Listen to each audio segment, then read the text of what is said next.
सभी आंगनबाड़ी सेविका सहायिकामणी बहनों का आंगनबाड़ी सेविका चैनल में बहुत बहुत स्वागत है।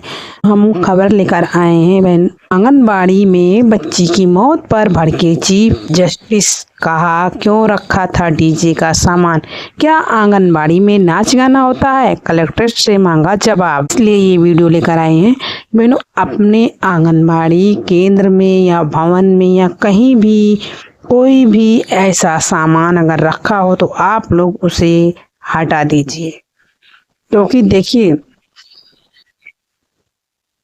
कि बहन के साथ क्या हुआ। ये हाई कोर्ट तक ये चीजें गई हैं। बात तो छत्तीसगढ़ की है, लेकिन आंगनबाड़ी केंद्र तो सभी जगह हैं। इसलिए आप छत्तीसगढ़ पर ना फोकस करके आप केवल आंगनबाड़ी केंद्र पर फोकस कीजिए कि आंगनबाड़ी सभी जगह है और क्या चीजें हुई हैं इस पर विशेष फोकस कीजिए। छत्तीसगढ़ हाई कोर्ट ने बिलासपुर के आंगनबाड़ी केंद्र में डीजे के लोहे के पाइप गिरने से 3 साल की मासूम बच्ची की मौत पर कड़ी नाराजगी जताई है। चीफ जस्टिस रमेश कुमार सिन्हा और जस्टिस बीडी गुरु की डिवीजन बेंच ने कहा कि आंगनबाड़ी परिसर में डीजे का सामान क्यों रखा गया, क्या वहां नाच गाना होता है या बेहद दुर्भाग्यपूर्ण घटना है। कोर्ट ने कलेक्टर बिलासपुर से व्यक्तिगत शपथ पत्र के साथ घटना की विस्तृत रिपोर्ट मांगी है। साथ ही यह भी पूछा है कि पीड़ित परिवार को अब तक क्या मुआवजा और आर्थिक सहायता राशि दी गई। डिवीजन बेंच ने कहा कि हमारी नज़र में आया तो किसी को नहीं छोड़ेंगे। इस मामले की अगली सुनवाई 26 अगस्त को होगी।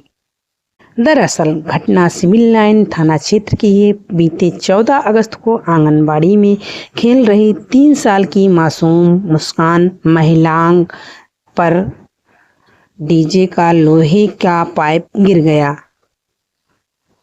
जिससे गंभीर रूप से घायल 3 साल की मासूम बच्ची की मौत हो गई।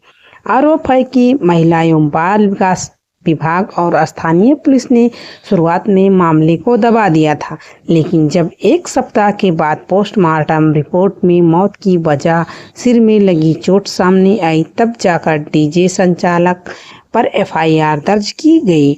हाई कोर्ट ने दिखाई सख्ती, कलेक्ट्रेट से मांगा जवाब।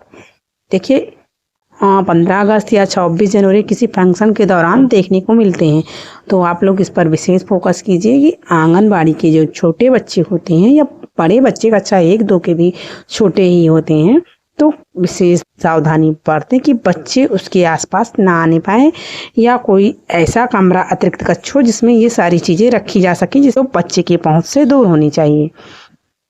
हाई कोर्ट ने दिखाई सख्ती, कलेक्टर से मांगा जवाब। इस मामले को स्वतः संज्ञान से लेते हुए हाई कोर्ट ने जनहित याचिका माना है।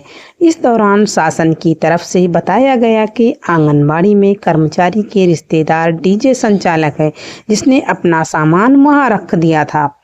साथ ही यह भी बताया गया कि इस लापरवाही के लिए डीजे संचालक रोहित देवांगन और उसके सहयोगियों के खिलाफ केस दर्ज किया गया है।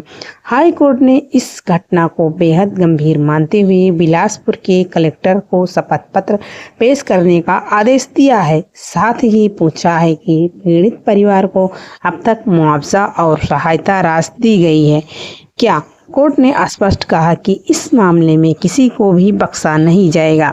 हाई कोर्ट ने कलेक्टर से इन बिंदुओं पर मांगा जवाब।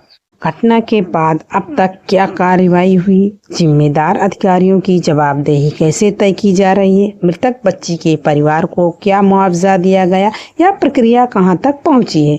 भविष्य में आंगनबाड़ी केंद्रों में ऐसी घटनाएं ना हो, इसके लिए क्या कदम उठाए जा रहे हैं। यही मासूम बच्ची। नेक्स्ट चलते हैं अगले न्यूज। एक विशेष सावधानी बहनों आप लोग बरतें कि कभी भी अपने आंगनबाड़ी केंद्रों में प्राइमरी के बच्चों से झाड़ू वगैरह ना लगवाया करें। देखिए क्या कार्रवाई हुई है। नवाबगंज में आंगनबाड़ी केंद्र में छात्रा से कराई सफाई, कार्यकर्ता नहाने चली गई, बच्ची से लगवाई झाड़ू, अधिकारियों ने जांच के दिए आदेश। ये देखिए प्राइमरी की बच्ची थी, तो आप लोग विशेष ध्यान दीजिए कि छोटे बच्चों से झाड़ू वगैरह न लगवाएं। ये मामला कहाँ का है? दैनिक भास्कर से निकल कर आ रही न्यूज। बहराइच के नवाबगंज क्षेत्र में एक आंगनबाड़ी केंद्र का मामला सामने आया है। गोविंदपुर पंडित मजरा मंसूख के प्राथमिक विद्यालय स्थित आंगनबाड़ी केंद्र में कक्षा 5 की छात्रा हसीना बानो से सफाई करवाई गई। छात्रा ने बताया कि आंगनबाड़ी कार्यकर्ता ने उसे झाड़ू लगाने को कहा। इसके बाद वह खुद नहाने के लिए घर चली गई। घटना के दौरान कार्यकर्ता केंद्र पर मौजूद नहीं थी। क्षेत्र में आंगनबाड़ी केंद्रों का संचालन उचित तरीके से नहीं हो रहा है। अधिकतर केंद्र नियमित रूप से नहीं खुलते। शिशुओं को पोषाहार का वितरण भी सही तरीके से नहीं किया जा रहा है। इस संबंध में लगातार शिकायतें प्राप्त हो रही हैं। ब्लॉक नवाबगंज की सुपरवाइजर सुंदरपति ने मामले की पुष्टि की है। उन्होंने बताया कि सरकार बाल विकास परियोजना के तहत हर ग्राम सभा में आंगनबाड़ी केंद्र संचालित कर रही है। इन केंद्रों का उद्देश्य उचित शिक्षा, स्वास्थ्य और पोषाहार प्रदान करना है। हालांकि जमीनी स्तर पर इसका क्रियान्वयन सही तरीके से नहीं हो रहा। ऐसा नहीं है जहाँ नहीं हो रहा तहाँ, लेकिन हमारे यहाँ हो रहा है। अब तक बहनें लापरवाही करती थी, लेकिन जब से FRS वाला सिस्टम आया ऑनलाइन वाला, तब से बहनें ऑनलाइन में ज़्यादा लगी रहती हैं। तो थोड़ा उसमें सहूलियत बरती जाए तो बहनें इसमें विशेष फोकस करें। बाल विकास परियोजना अधिकारी नवाबगंज ने कहा कि मामले की जांच कर आवश्यक कार्रवाई की जाएगी। नेक्स्ट न्यूज देखिए। आंगनबाड़ी केंद्रों में राशन वितरण की जांच। CDPO ने EKYC के बाद ही राशन देने के दिए निर्देश। ये तो हर जगह का ये आदेश है, EKYC के बाद ही राशन देने का, और सब जगह हो भी रहा है। अपने यूपी में तो लगभग धड़ल्ले से ये चीज़ें हो रही हैं। तो आज की न्यूज बस यहीं तक। नेक्स्ट मिलेंगे अगले वीडियो में। वीडियो देखने के लिए आप लोगों का धन्यवाद। Thank you. नमस्ते।